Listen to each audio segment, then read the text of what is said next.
Nira froze, ears twitching wildly as Brett's fingers brushed behind them. Human, you touched my ear. Do you realize you just claimed me? If you enjoy heartwarming alien romances and HFY stories, make sure to subscribe so you never miss the next adventure. The research vessel Aurora Span drifted through gentle starlight, a quiet crossroads for dozens of species. Its corridors echoed with soft footsteps, humming consoles, and, somewhere on Deck 3, the awkward laughter of a human who never quite realized how affectionate he was compared to the rest of the galaxy. Brett Hayes, newly assigned technician, carried warmth the way others carried tools. And on this ship, that warmth had just collided with a fox-eared alien woman who felt everything more intensely than she wished anyone to know. Brett had only been aboard the Aurora Span for 3 days, but he already had a reputation. He smiled too easily. He apologized too quickly. And he touched people without realizing how bold humans were considered off-world. A friendly shoulder pat, a casual nudge, a reassuring squeeze on the arm. Nothing romantic in his mind, just human habit. To most species on the ship, it was downright scandalous. But to Nira Seravi, Vulpin cultural observer and the ship's most tightly wound rule follower, Brett was a paradox wrapped in warmth. She'd been assigned to monitor human social behavior and its effects on interstellar cohabitation. But what she really monitored was, well, him. Nira was impossible to miss. Tall for her species, bright orange-red hair cascading in loose waves, pointed fox-like ears covered in soft, rust-colored fur, and amber eyes that never hid her emotions. Her uniform, a fitted green bodysuit paired with a light jacket, only made her look even more out of place on a ship full of stern researchers. Today she approached Brett in the engineering bay, with her usual attempt at professionalism. "Human Brett," she said, standing straighter than necessary. "I am here to continue documenting your species' behavioral norms. I wish to observe." He cut in with a grin. "You can just call me Brett. No need for the human part." She froze. Her ears twitched. Her tail, which she absolutely believed she was hiding, flicked once behind her. "I..." "Noted," she said softly.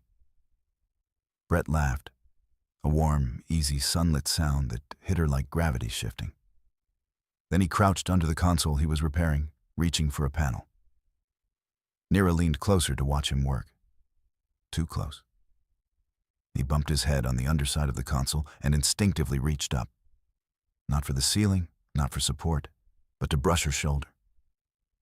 "Sorry," he said. "You were leaning in." Nira's entire body went rigid. "That was," she swallowed, "a contact gesture." I guess it was." Brett smiled. "Didn't mean to startle you. Human warmth, human casualness, a Vulpin's undoing." She scribbled furiously on her tablet, pretending to focus on her report. Observation 12. Human proximity tolerance is abnormally high. Observation 13. Their smiles are unduly distracting. Observation 14. Shoulders are apparently an acceptable contact point. Why? Brett finished the repair and stood. "All right. You want to help me test this connection?" Nira perked up, ears standing tall. "Yes, absolutely. In the name of research, that is all." She held a diagnostic scanner in both hands, trying not to look overly eager. The test completed flawlessly, and Brett celebrated by giving her a quick, friendly ruffle between her ears. Something he would have done to a dog back home. Something innocent. Except... Nira let out a sharp, involuntary gasp, her pupils dilating, her tail fluffing to twice its normal volume. She staggered backward, hands flying to her mouth. Brett froze. "Oh no. Did I just shock you or something?" She shook her head frantically. "That gesture," she whispered, voice barely audible, is... Among my people. Highly intimate. Oh. Brett blinked. Oh no. You touched my ear voluntarily. Yeah, instinct. Sorry, I didn't know. She stared at him with widening horror. Well, she said softly, then, according to Vulpin bonding traditions, you have just initiated courtship. I what? Nira nodded once, very seriously.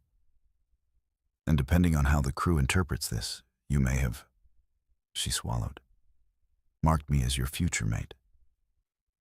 Brett stared at her. Nira stared back. Neither moved. Then the entire engineering bay, the crew who'd been pretending not to eavesdrop, burst into quiet laughter. One of them whispered, "Told you humans were bold." Another added, "Poor guy doesn't stand a chance." Nira turned bright red and covered her face. Brett ran both hands through his hair. And somewhere deep in her flustered heart, Nira wondered what it might mean if he had done it on purpose. Nira did not sleep that night. Every time she closed her eyes, she felt again the warm, casual sweep of Brett's fingers behind her ear, an act so intimate in Vulpin culture that entire marriages had been arranged over less. She lay in her bunk, staring at the ceiling, tail wrapped tightly around her waist like a safety belt. "Calm," she whispered to herself. "Be composed. Do not behave like a kid in spring season." She absolutely behaved like a kid in spring season.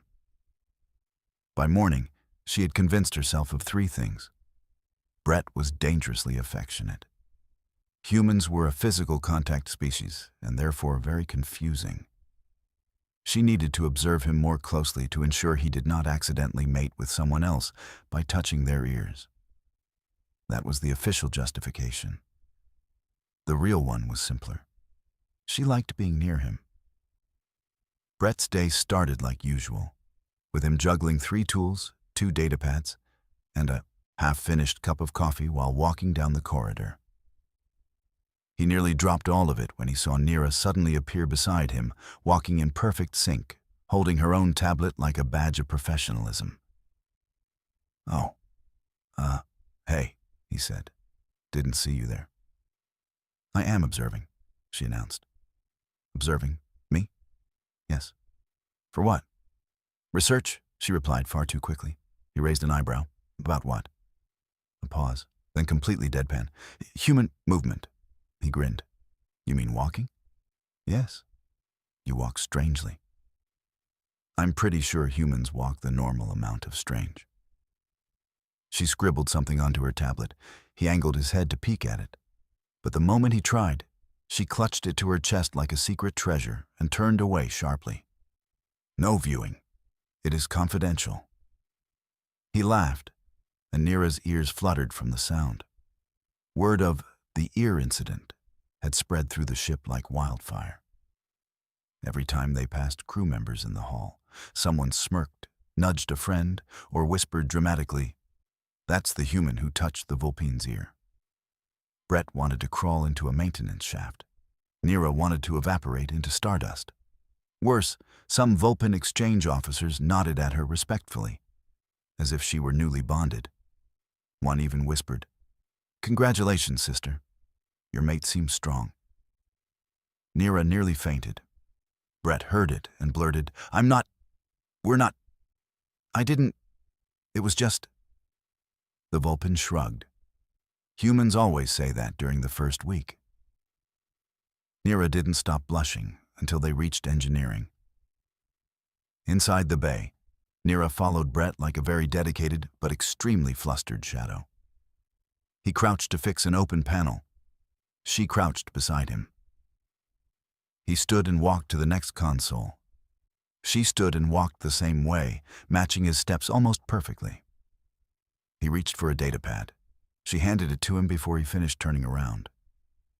"You don't have to hover," he said gently, smiling. "I am not hovering," she replied, hovering intensely.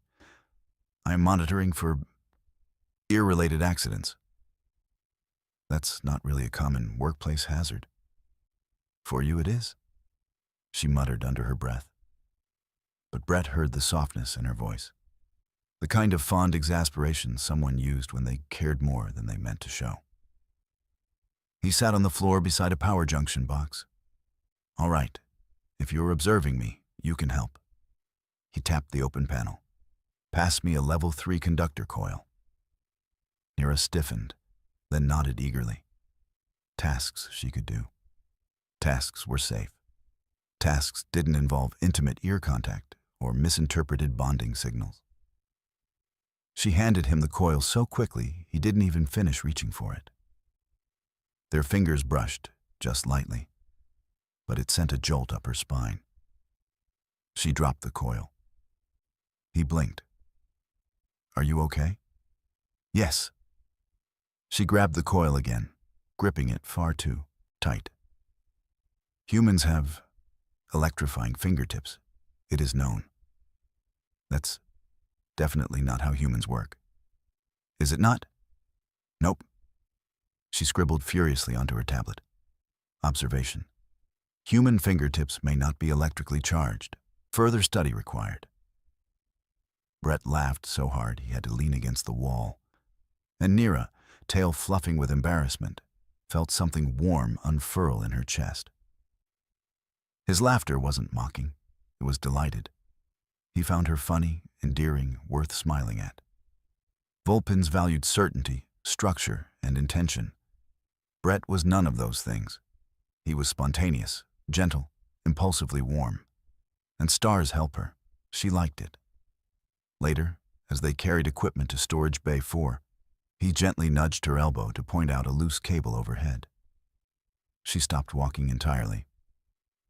Neera stared down at the spot where he'd touched her, ears twitching, cheeks warming, tail curling around her leg. Brett frowned. "Did I do something again?" "You touched me," she whispered. "That was just to get your attention. Among my people, that is still touching." He started to apologize, but she lifted a hand. "I did not dislike it." He blinked. "Really?" She swallowed, voice small but sincere. "Humans are very gentle, softer than Vulpines. It is pleasant." Something in him softened at that. "Well, if anything I do ever bothers you, just tell me, okay?" She nodded quickly. "And if anything you do suggests future mating intentions, I will notify you as well." He stopped walking. "Future what?" "Neera." She kept walking, proud and composed, tail swishing in a way that absolutely betrayed her amusement. For the first time since joining the Aurora Spawn, Brett realized he wasn't the only one who could get flustered, and Neera wasn't just observing him anymore. She was choosing to stay close, choosing him.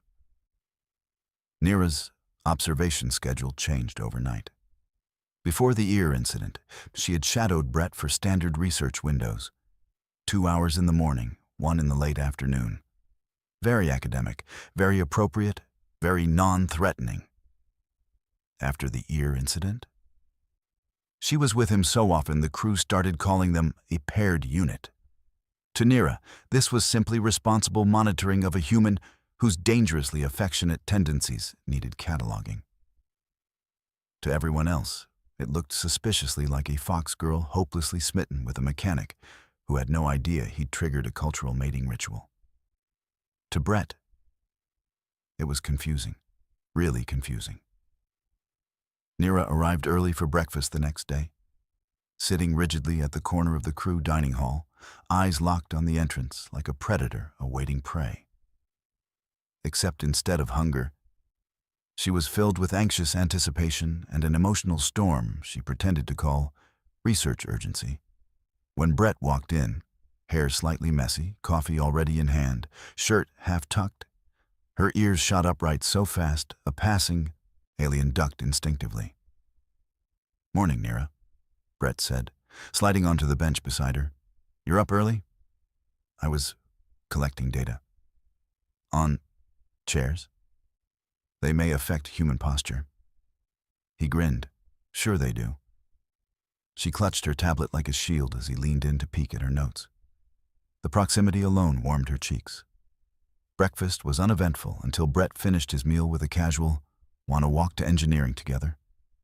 Nira nearly knocked over her tray. Walking together? Voluntarily? Initiated by him? Among Vulpins, this meant, "I want to be seen with you." She followed him with such nervous excitement that her tail practically wagged. She tried very hard to hide it. She failed miserably. In engineering, Nira doubled down on her mission to understand human courtship rituals. She did this by discreetly asking the wrong crew members for advice. First was Juno, the ship's gossip-oriented communications officer. "What do humans do when they like someone?" Nira asked quietly. Juno's grin was immediate and dangerous. "Humans? Oh, they flirt." "Please define." "Well, they compliment you, tease you, find reasons to touch you." Nira's ears heated. "Brett does all of those." Juno choked on her drink. "Girl, he's into you." Nira's heart did a backflip, but she steadied herself. "No, humans do that to everyone." "Not the way Brett looks at you," Juno said, raising a brow. Nira filed this under observation. Human flirting appears indistinguishable from normal behavior. Dangerous. Later, she questioned Dr. Satev, a six-eyed arthropoid surgeon who had absolutely no concept of romance. "How do humans show romantic interest?" she asked. Dr. Satev considered this. "By sharing nutrient resources? Food? Yes. Invite him to eat with you. He already does. Then consummate the bond." Nira fled before he could elaborate. Finally, in a moment of desperation, she asked Vela, the elder Vulpin cultural advisor. "Advisor Vela," she whispered, "how can you tell if a human is courting you?" Vela's ears flicked thoughtfully. "Humans are simple. If they linger, they care. If they smile often around you, they like you. And if they touch without hesitation..." She tapped her own ear. "They have already chosen." Nira left the advisor's office dizzy, clutching her notes to her chest. Meanwhile, Brett remained blissfully unaware of all this interstellar advice gathering. He just knew Nira seemed closer, not just physically, but emotionally. Every time he turned around, she was there.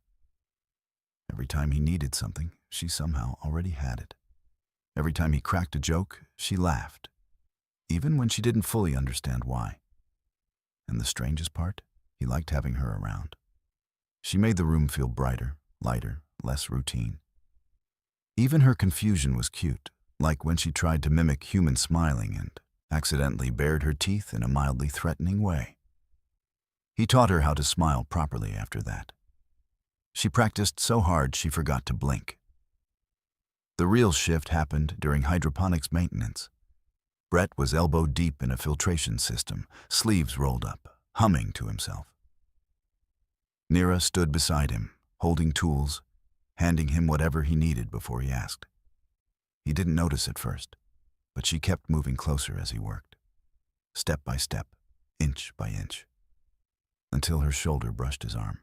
Not hard, not accidental, just testing. His breath caught for a moment, but he kept working. "So," he said lightly, "you're sticking close today. I must ensure you do not accidentally mate with anyone else." Brett nearly dropped the wrench. "What?" "I mean," she corrected quickly, "I must ensure you do not accidentally initiate any more Vulpin courtship gestures. That's... Nira, nobody else on this ship has Vulpin ears. Yes, but humans appear to improvise." He stared at her. She stared back, ears twitching nervously. And then he laughed. Not at her, not mockingly, warmly, gently. "You really worry about that, huh?" She hesitated, then softer. "I worry about misunderstandings." The tone made something in his chest tighten. For a moment, the humming hydroponics chamber felt very quiet. "Nira," he said, voice low, "I don't want to hurt you. or mislead you. I know, she whispered. That is why you are dangerous. He blinked. Dangerous? Humans care without meaning to. You touch without thinking. You pull others closer by accident. He didn't know what to say to that. So he said the most honest thing he could. I like being around you. Neera's ears shot straight up. Her tail froze mid-swish. Her tablet slipped from her fingers and hit the ground. I must revise 73 observations, she stammered. Brett tried not to laugh again. We can do that together. Her voice dropped to a whisper. Together is also a bonding word? Then good, he said with a soft smile. I meant it. Neera stood there, overwhelmed, every emotion she possessed visible in her eyes. Because something was changing. Not because of an accident, not because of ritual, not because of assumptions, but because Brett had said he liked her. And she suddenly realized she wanted that more than any cultural certainty her species had ever taught her.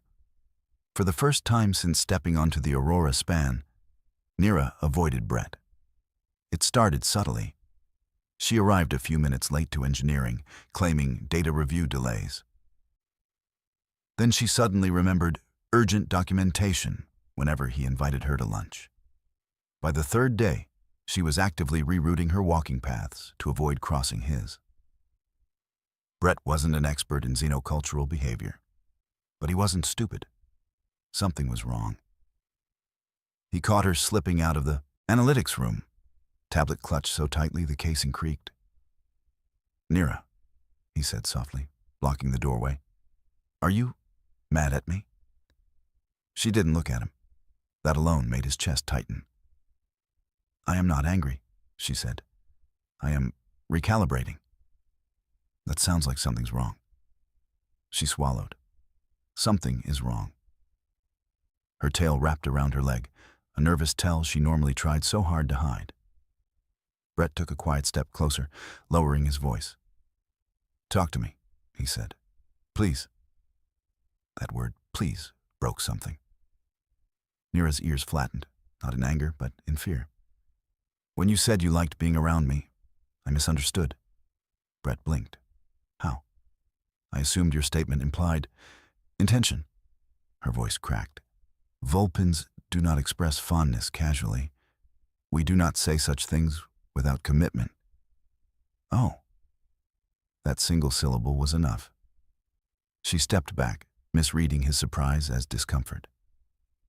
I know humans speak lightly, she said, retreating into formality.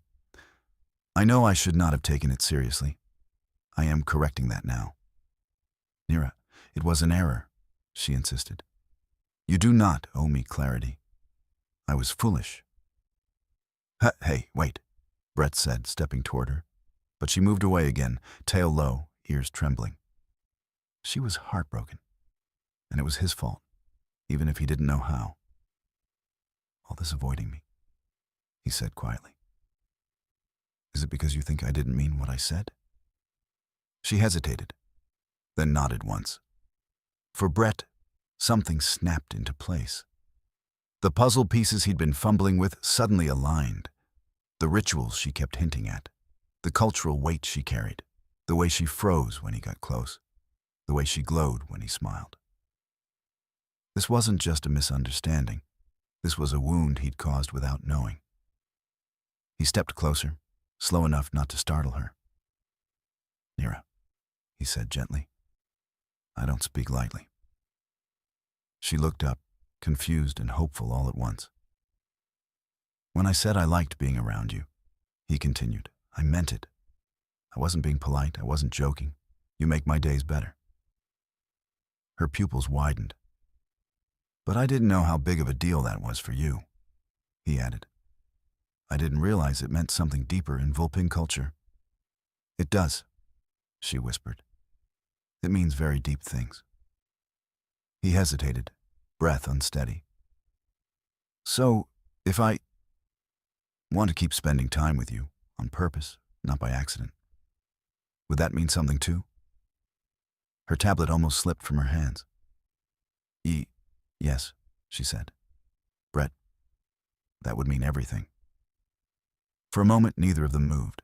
The hum of the ship felt distant, muted by the warmth growing between them. He exhaled, relieved.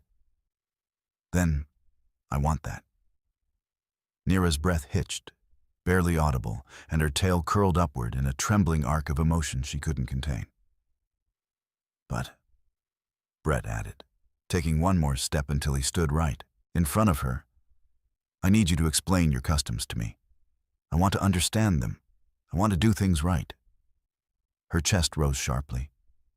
You wish to learn our bonding ways? If you'll teach me. The hallway felt suddenly too small, too warm, too bright. Neera pressed a shaking hand to her mouth, overwhelmed. Brett Hayes, she whispered. You cannot ask a Vulpin that unless you intend to mean it.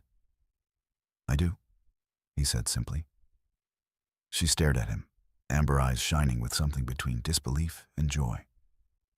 Then, slowly, hesitantly, she extended her hand, palm upward. A Vulpin invitation. Silent, sacred, vulnerable. Brett didn't know the full weight of the gesture, but he knew it was hers, and he placed his hand gently in hers. Neera's ears lifted, her tail swaying in a soft, stunned arc. The bond wasn't complete, not even close. But this was the moment it stopped being an accident and became a choice. The next morning, Neera arrived outside Brett's quarters before dawn, earlier than regulation hours, earlier than most crew even woke. Because Vulpin bonding customs dictated that the first lesson be taught during the quiet hours when the heart is most honest. She repeated that phrase to herself 5 times while pacing the hallway. When Brett finally stepped out, half awake and rubbing his eyes, he nearly collided with her. Oh, Neera, you've been out here this whole time? I arrived at a reasonable hour, she lied immediately. You arrived before the lights came on. That is when Vulpins normally bond. His eyebrows shot up. Wait, this is a bond lesson already? I thought you were going to ease me in. There is no easing, she whispered. Vulpin tradition is either slow death by shyness or immediate decisive action. I'm guessing you chose decisive action. I am attempting, she said earnestly, to be brave. And something about the way she said it, small, hopeful, determined, made Brett's stomach flip in the best way. Okay, he said gently. I'm here. Teach me. Her ears perked. Very well. Lesson 1. Shared warmth. Shared warmth? Yes. She gestured to the seating alcove nearby. Sit with me. Brett sat. Neera sat beside him. Very, very close beside him. So, he said, suddenly very aware of the space, or lack thereof, between them. How does this work? She took a tiny breath. Vulpins bond by sharing body heat, not physically intimate, not mating, just closeness. Like cuddling? She blinked. Yes, that word. Really? He smiled. Humans cuddle all the time. Neera stiffened. With anyone? No. With people we care about. His voice was warm. Her ears slowly rose. That aligns with our customs, she whispered. She hesitated, then leaned her shoulder against his, tentatively, delicately, like testing the temperature of water. Brett didn't move away. I've masked a fact. He shifted closer, letting their arms touch fully. Neera inhaled sharply, pupils dilating. Is this okay? He asked softly. Yes, she breathed. Yes, it is. Very okay. For the first time, she relaxed against him completely. Her head tipped toward his shoulder without permission. Her tail brushed the bench before curling in slow, contented arcs. Brett felt the warmth of her through the fabric of her uniform, felt her heartbeat against his arm. Her voice trembled. Vulpins do this to say, I trust you. He tilted toward her just slightly. Then I guess we're both trusting each other. Her cheeks flushed deep amber. After a long, quiet moment, Nira added, "Now I must teach you grooming ritual." "Grooming? Like brushing hair?" "Correct. It is symbolic. A Vulpin partner grooms the other to show care." Brett hesitated. "Do I groom you? Or do you groom me? Or both?" She considered this thoughtfully. "Both is acceptable, if you wish." He laughed softly. "I've never groomed anyone before." "Then you will begin with something simple." She reached up with trembling fingers and gently touched a strand of hair at his temple. "This. You smooth it, like this."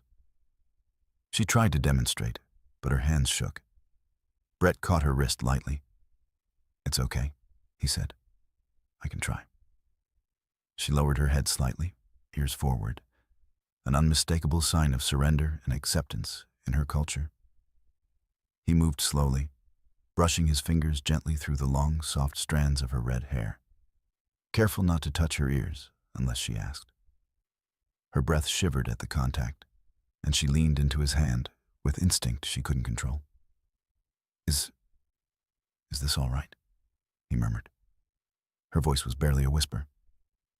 "Brett, that feels very good," he continued, fingers sliding gently near her scalp, feeling the warmth of her skin, the soft texture of her hair. Her eyes fluttered half-closed, tail curling around her hip in spirals of contentment. "This is more intimate than you realize," she said shakily. "If a Vulpin allows this, it means she feels safe." "Good," he said softly, "because I want you to feel safe with me." Her ears trembled. "You are too gentle," she whispered. "You make it difficult to remain composed." "Then don't be composed," he said, brushing another strand behind her shoulder. "Just be you." Her breath caught, not painfully, but with emotion so pure it almost overwhelmed her. "Humans," she whispered, "speak with such honesty. It is disarming."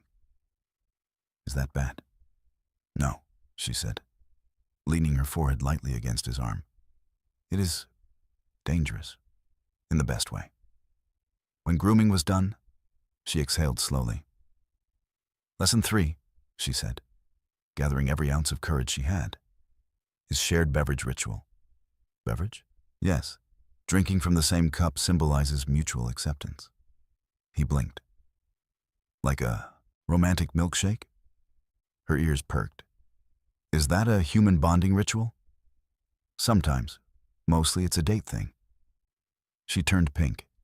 "Then it fits the criteria." She handed him a warm cup of spiced tea, her favorite blend, then took a sip herself before offering the cup to him. He took it. Their fingers brushed. Nira's breath softened, the contact sending tiny sparks of emotion through her.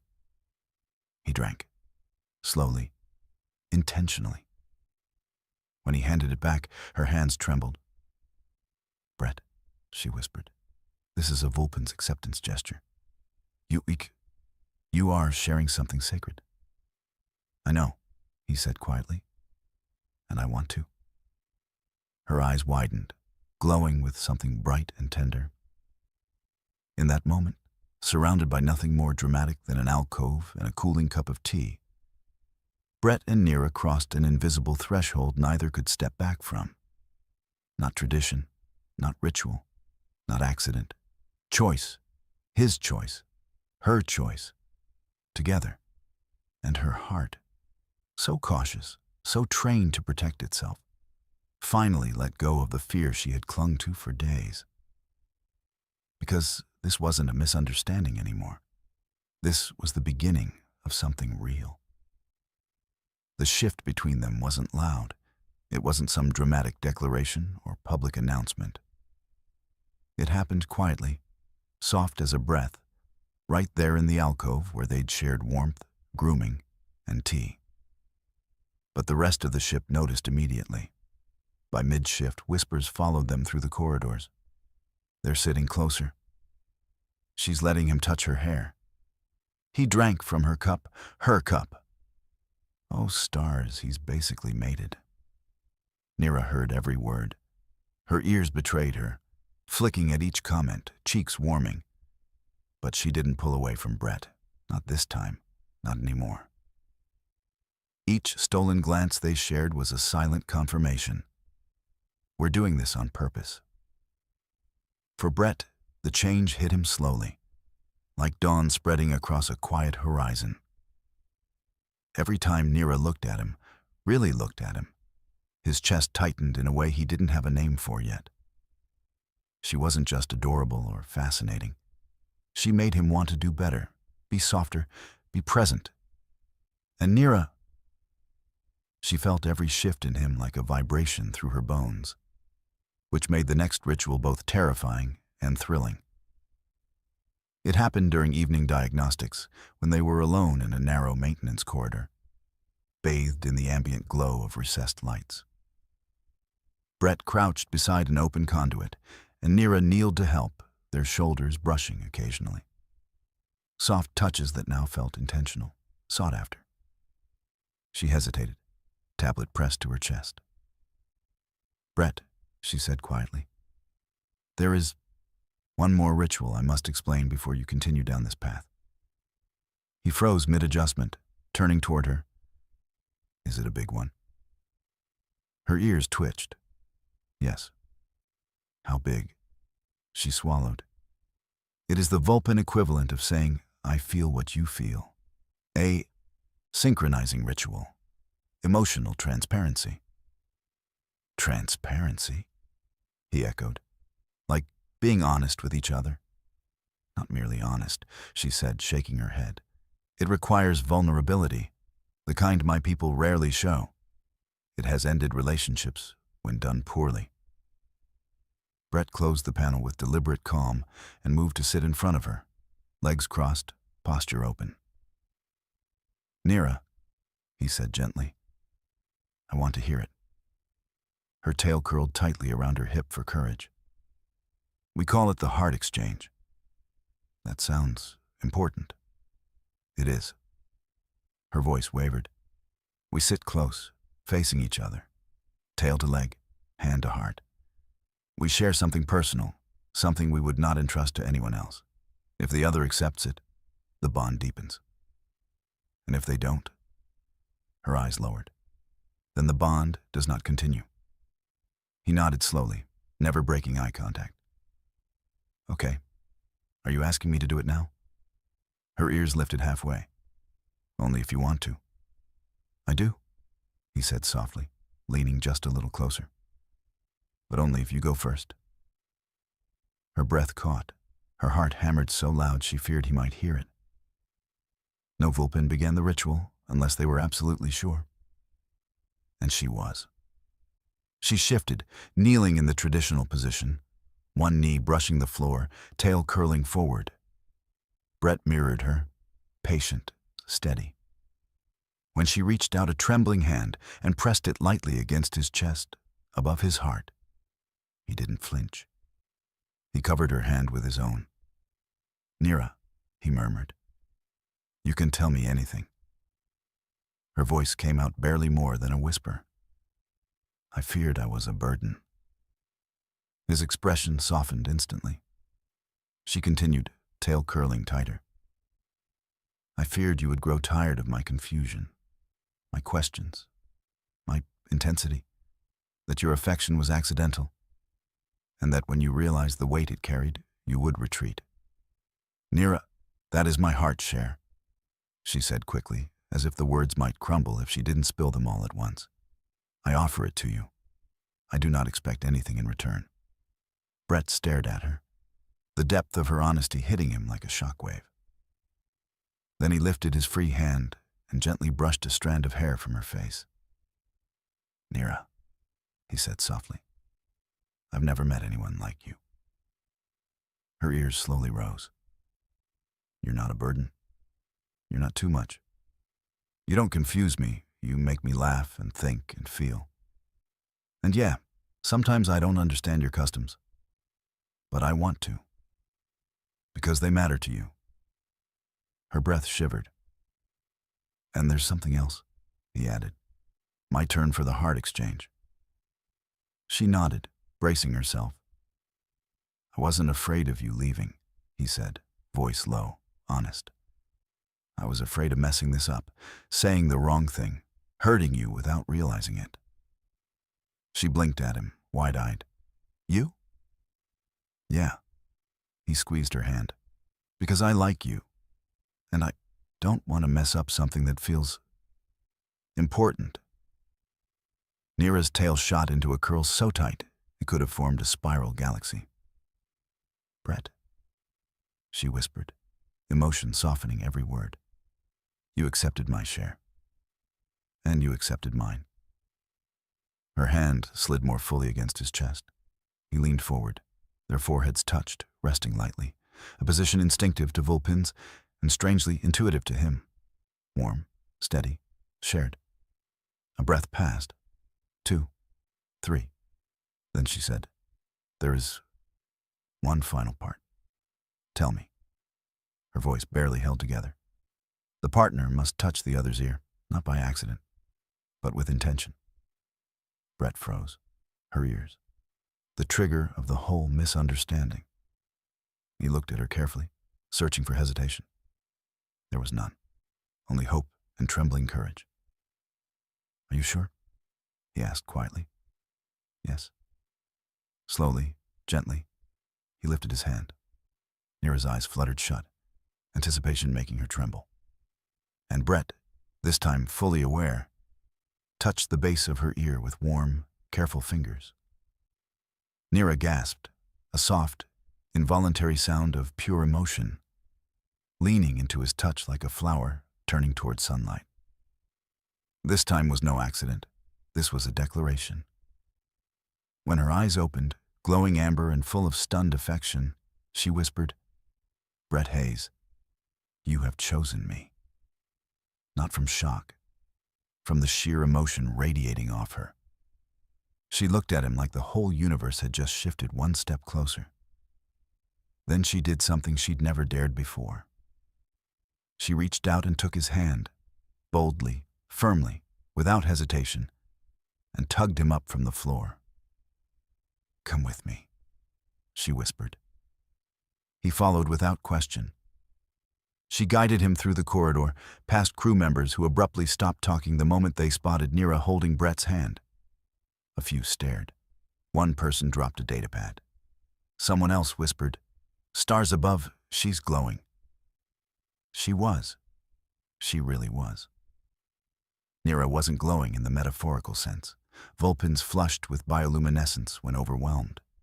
Soft bands of golden light shimmered beneath her skin, visible along her cheeks and neck, illuminating her hair like a halo. Brett stared. Neera, you're... Do not comment, she said quickly, mortified. It is uncontrollable. It's beautiful. She nearly tripped. Neera led him straight into the crew lounge, where the usual late-shift group was gathered. The moment the doors opened and they saw Brett and Neera hand in hand, every conversation died. Someone whispered, Oh, stars, is it official? Another muttered, Call the captain, we need a celebration. Neera's ears flattened in embarrassment. Ignore them, she hissed quietly. I'm trying, Brett whispered back. They're staring pretty hard. Vulpin bonds are typically private. Should we be doing this here then? I did not think that through. Before she could retreat, a Vulpin officer stepped forward, eyes widening slightly at the sight of their joined hands. You accepted her ritual touch, he said to Brett solemnly. Brett opened his mouth, but Neera jumped in front of him. No formalities, she squeaked. He is human. Humans do not do formal declarations. The officer blinked. Then how do they declare a mate? The entire lounge leaned forward. Brett coughed. Usually we just talk things out or go on dates or, I don't know, not have 30 people watching. A wave of chuckles rolled through the room. Neera's bioluminescence brightened in mortified pulses. Everyone return to your duties, she barked. No one moved. Brett leaned down. "Hey," he whispered. "Want me to get us out of here?" She nodded desperately. So he did the most effective thing possible for clearing a room full of nosy crewmates. He slid his arm around her waist, gently, confidently, and said to the audience, "Give us some space, yeah?" The lounge erupted. Gasps, cheers, a dramatic "I knew it" from somewhere in the back. People scattered like startled birds, tripping over chairs, dragging each other out, slapping credits down on the nearest table for their ship-wide betting pool. Neera stood frozen, blinking up at him, her entire face glowing brighter than the wall lights. "Brett Hayes," she whispered shakily, "you cannot touch me in public like that unless you... Her voice broke into flustered fragments. "Unless you truly intend everything." He looked down at her, warm and steady. "I do." Her breath trembled, not in fear, but in joy so warm it filled the room like sunrise. Slowly, she placed both hands on his chest, gazing up at him with a softness that could melt metal. "Then," she said quietly, "as Vulpin tradition requires." She rose onto her toes and pressed her forehead to his. The world went still. Her bioluminescent markings pulsed once. Soft, golden, serene. Brett didn't know the cultural phrasing, but the emotion behind it was unmistakable. He lifted a hand, resting it gently between her shoulder blades, grounding her. "Neera," he murmured, "is this another ritual?" "Yes." Her voice shook with significance she could no longer hide. "This one says, I choose you, with my whole heart." He didn't hesitate. He leaned his forehead more firmly against hers. "Neera," he said softly, "I choose you too." Her eyes closed, her tail curled up and around, settling against his leg in a silent claim. A soft sound escaped her, half laugh, half relief, as though she'd been holding her breath for weeks and finally exhaled. When they finally pulled back, her glow softened to a warm shimmer. "Brett," she whispered, fingers tightening around his. "The entire ship will know now." He smiled. "Good." Neera's knees almost gave out. Outside the lounge, several crew members pressed their ears to the door. One whispered, "Did they bond?" Another said, "Pretty sure that forehead thing means yes." A third added, "Pay up. I've had money on them since he touched her ear." When Brett and Neera stepped out, hand in hand, cheeks flushed, no explanations given, the hallway erupted into knowing grins and muffled cheers.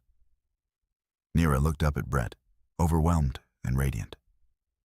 "This is happening," she whispered. "Yeah," he said, squeezing her hand gently. "It is." And the ship, in its quietly humming way, carried the two of them forward toward whatever came next, together. It wasn't dramatic. It wasn't public declarations or grand displays. It was the small things, the ordinary things, the things that, put together, formed something that felt like a quiet beginning to a shared life. The next morning, Neera walked beside Brett with a confidence she'd never shown before. Shoulders relaxed, ears lifted, tail swaying in a loose arc instead of wrapped anxiously around her leg. Brett noticed instantly. "You look happy." She almost tripped. "Am I not supposed to?" "No, I love it," he said. And then, softer, "I love seeing you like this." Neera froze for half a breath, face warming, ears glowing at the tips. "Humans are reckless," she whispered. "How?" "You speak directly, without considering the emotional consequences." "What consequence did that have?" he teased gently. "That I will think about it for possibly the rest of my life." He laughed, and her tail swished wildly behind her before she forcibly calmed it. In engineering, the shift felt different too. The crew, after a single day of chaos, had settled into a quieter, almost respectful curiosity. No one teased. No one pried.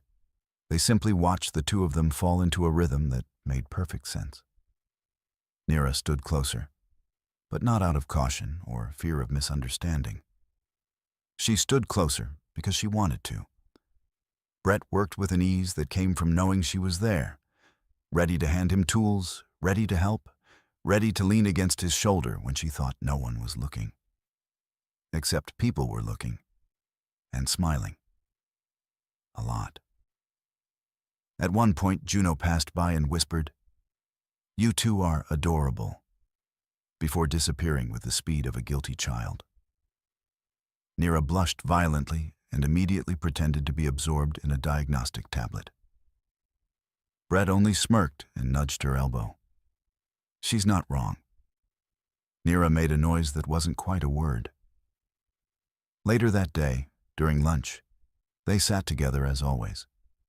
But now, instead of opposite ends of the table or side by side with politely maintained distance, Neera sat close enough that their thighs touched. If Brett moved even an inch, she followed. At one point, he reached for a utensil, and Neera instinctively placed a hand on his wrist. "Meaning?" he asked softly. Her cheeks flushed. "Among Vulpins, we share small objects once bonded. It is a sign of care." He handed her the utensil instead. "Then you take it." She stared, wide-eyed, then slowly accepted it like he'd given her a treasure. "Brett Hayes," she whispered, "you cannot treat ordinary human actions as bonding gestures. They will overwhelm me." "But they're bonding gestures to you," he said, voice warm. "And I like making you feel special." Her ears nearly short-circuited. That evening, they found themselves in their unofficial shared space, the little alcove in the lounge they'd claimed without ever formally declaring it theirs. Blanket draped over the seat, a tiny plant Brett rescued from hydroponics, 2 cups resting on the low table, her spiced tea, his bland coffee. It looked lived in. It looked like a place 2 people built together without realizing it. Neera sat curled beside him, tail wrapped around her knees, while Brett leaned back with one arm draped along the top of the bench. The room hummed quietly around them, other crew members reading, chatting, relaxing, but their corner felt like a pocket universe. "Brett," she murmured, "may I ask a human question?" "Shoot." How do humans know when they are officially together?" He blinked. "Well, usually you talk about it. Or you just feel it. Or you start doing things as a pair without thinking. We have done all of those." "Yeah," he said softly, smiling. "We have." "Then," her ears tilted inward shyly, "does that make us together?" Brett shifted closer so his shoulder brushed hers. "If you wanted to." She nodded slowly. "Very much." "Then yeah," he said. "We are." Her breath softened. She rested her head gently against his upper arm, a gesture she'd been practicing, one that felt safer every time she did it. "This is peaceful," she whispered. "Yeah. Is this what humans call dating?" His cheeks warmed. "Yeah, kind of." Neera blinked up at him, thoughtful. "Human dating is very gentle." "Is that good?" "It is." She trailed off, searching for words. "It is kind and warm and soft. It feels like something I never knew I needed." He felt that, deeply. Brett rested his hand lightly over hers. She stared at their joined hands for a long moment, then curled her fingers between his, holding on. Later, as crew members filtered out and the lights dimmed to evening mode, Neera curled sideways on the bench, resting her head against Brett's shoulder, her tail slipping across his thigh in a silent, instinctive gesture of trust. "Brett," she murmured, voice thick with sleepiness. "How do humans decide when someone is precious to them?" He paused. letting the question settle. Usually, he said softly, when being around them makes everything feel easier, brighter, better. She shifted, cheek brushing his shoulder. That is how you feel? Yeah, he said quietly. That's how you make me feel. Her ears lifted slowly, glowing faintly. She whispered something in Vulpin, a gentle phrase that sounded like a purr and a sigh mixed together. What does that mean? He asked. It means you are becoming the center of my calm. He let that warmth settle in his chest. Then I'll make sure to stay, he whispered. Nira's tail curled fully around his thigh, and she drifted into a soft doze. Content, peaceful, utterly trusting. And Brett, watching her breathe against him, realized something he hadn't put into words yet. He wasn't just choosing her.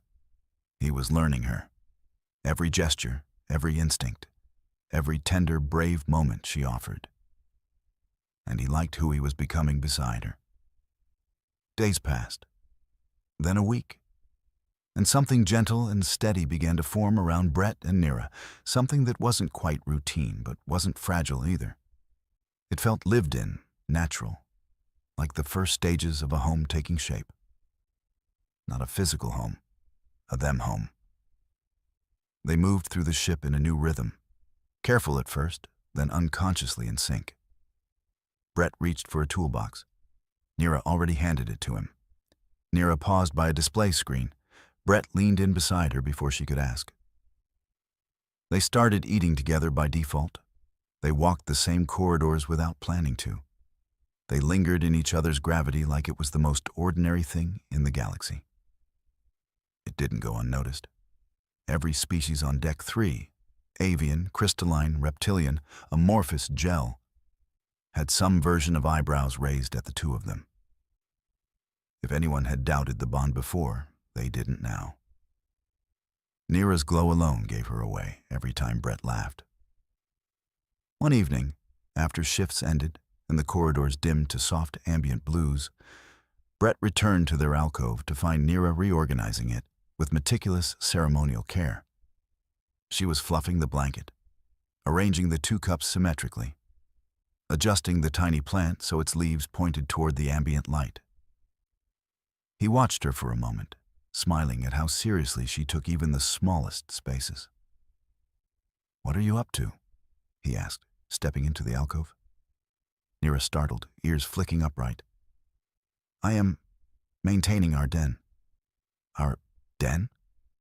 She froze, eyes widening, tail curling reflexively behind her. "That is the closest Vulpin translation. I did not mean." She pressed a hand over her mouth, mortified. "No, I like it," Brett said, walking closer. "It feels like ours." She blinked at him. "Ours," she repeated softly, as if the word itself was fragile. He nodded and sat beside her. She settled next to him automatically, the movement smooth and natural, her tail curling lightly over his ankle before she noticed and tried to pull it back. He gently nudged it with his knee. "Hey, you can leave it there." Her tail went still. Then, slowly, deliberately, it curled around his ankle again. A comfortable quiet settled between them before Nira looked up at him with a thoughtful, slightly nervous expression. "Brett, what do humans do when they have bonded with someone? What is the next stage?" He chuckled. "That depends. Some move in together. Some get pets. Some start planning a future." Nira absorbed this with intense seriousness. "I have been studying human cohabitation," she announced proudly. "It seems efficient." "Efficient?" Brett grinned. "Is that your reason for wanting to live together?" Her ears flattened. No, she said quickly. "It is because I feel calm with you, and safe, and warm, and when you leave the room, my tail becomes restless. It is inconvenient." His chest tightened with affection. "Nira, do you want us to share quarters?" Her breath caught, so visibly that her bioluminescent markings flickered. "If you wish it," she whispered. "I do not want to rush. Humans prefer slower pacing." He cupped her cheek gently. "We can go slow, but I want the idea on the table. We're already halfway living together anyway." Her tail flared upward like a triumphant banner before she quickly tried to force it down. "No, no," he said with a soft laugh. "You don't have to hide it. I like when your tail does that." She looked like he'd handed her the stars. "You like it?" "Yeah," he said softly. "I like everything about you." She was glowing again. Later, as they relaxed in their corner, Brett reading a maintenance manual while Nira watched him with soft fascination, she asked in a gentle whisper, "Brett, may I touch you?" He blinked. "You've touched me before." "Not properly," she swallowed. "Not as a bonded partner would." He put the manual down. "Okay, what does that mean?"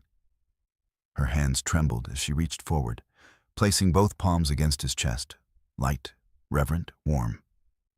She leaned closer, resting her forehead against the back of her hands. "This," she said softly, "is how Vulpins say, 'You matter. You are part of my life now.'" Brett covered her hands with his. "Then let me do it too." He mirrored the gesture, hands on her shoulders, forehead bowed gently toward her hair. She inhaled sharply at the contact, tail wrapping around him again in instinctive affection. They stayed like that in silence, breathing in sync, the world narrowing down to nothing but warmth and closeness and trust. When they finally pulled back, Nira's voice was barely above a murmur. "Thank you for choosing me." "Nira," he said softly, brushing his thumb against her knuckles. "You're not something I stumbled into. You're someone I want, someone I'm excited about, someone I'm choosing every day." Her eyes shimmered. "Humans," she whispered, "are so romantic without trying." "Is that a complaint?" "No," she said, leaning lightly against him. "Never." Before they left their alcove for the night, she tugged at his sleeve. "Brett?" "Yeah?" She hesitated, cheeks warming. If we were a Vulpin, this would be the moment I ask if you plan to stay in my life long term." He laced his fingers with hers, and my answer would be yes. Her tail curled tight and bright behind her, flickering with tiny pulses of gold. "Then," she whispered, "tomorrow, I will show you the tradition of shared future making." "And what's that?" he asked. "You will see," she said, glowing softly. She squeezed his hand one last time before turning down the corridor, only to stop, glance back, and add in a shy rush, "Good night, Brett, my chosen human." Brett stood there long after she'd walked away, hand still warm, heart full, already looking forward to tomorrow. Because their story wasn't just continuing, it was just beginning. If this story made you smile, hit subscribe and join us for more wholesome sci-fi love across the stars.